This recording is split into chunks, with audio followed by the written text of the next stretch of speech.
தூய பவுல் பிலிப்பியருக்கு எழுதிய திருமுகம் அதிகாரம் 4. ஆகவே என் அன்பார்ந்த சகோதர சகோதரிகளே, என் வாஞ்சைக்குரியவர்களே, நீங்களே என் மகிழ்ச்சி, நீங்களே என் வெற்றி வாகை.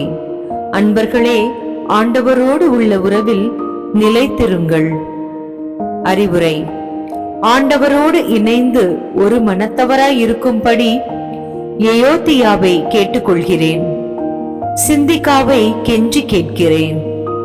என் உண்மையான தோழரே, அவர்களுக்கு உதவி செய்யுமாறு உம்மிடம் வேண்டுகிறேன். ஏனெனில் அவர்கள் கிளமந்தோடும் மற்ற உடன் உழைப்பாளர்களோடும் என்னோடும் சேர்ந்து நற்செய்திக்காக போராடினார்கள்.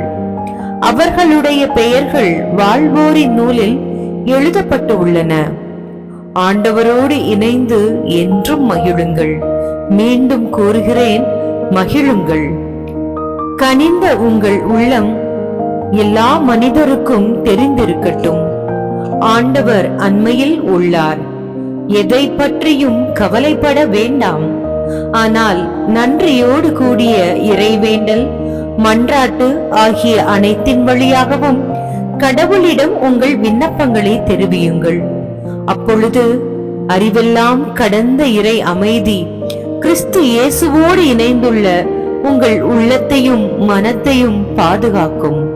இறுதியாக சகோதர சகோதரிகளே, உண்மையானவை எவையோ, கண்ணியமானவை எவையோ, நேர்மையானவை எவையோ, தூய்மையானவை எவையோ, விரும்பத்தக்கவை எவையோ, பாராட்டுதற்குரியவை எவையோ, நற்பண்புடையவை எவையோ, போற்றுதற்குரியவை எவையோ, அவற்றையே மனதில் இருத்துங்கள்.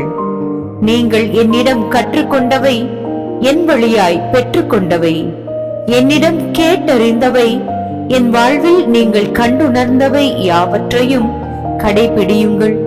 அப்போது அமைதியை அருளும் கடவுள் உங்களோடு இருப்பார். பவுலும் பிலிப்பிய நண்பர்களும். நன்கொடைகளுக்கு நன்றி. என்னை பற்றிய அக்கறை இப்பொழுதாவது மீண்டும் உங்களிடையே எழுந்தது கண்டு ஆண்டவர் அருளால் நான் பெரிதும் மகிழ்கிறேன். நீங்கள் என்னை பற்றி அக்கறை கொண்டிருந்தீர்கள் என்பது உண்மைதான். ஆனால் அதை காட்டிக்கொள்ளும் வாய்ப்பு உங்களுக்கு கிடைக்கவில்லை. எனக்கு ஏதோ குறைவாய் இருப்பதால் இவ்வாறு சொல்கிறேன் என நினைக்க வேண்டாம். ஏனெனில் என் நிலையிலும் மன நிறைவோடு இருக்க கற்றுக்கொண்டு உள்ளேன். எனக்கு வறுமையிலும் வாழ தெரியும், வளமையிலும் வாழ தெரியும்.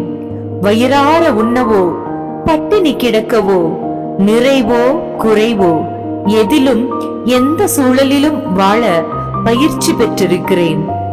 எனக்கு வலுவூட்டுகிறவரின் துணை கொண்டு எதையும் செய்ய எனக்கு ஆற்றல் உண்டு.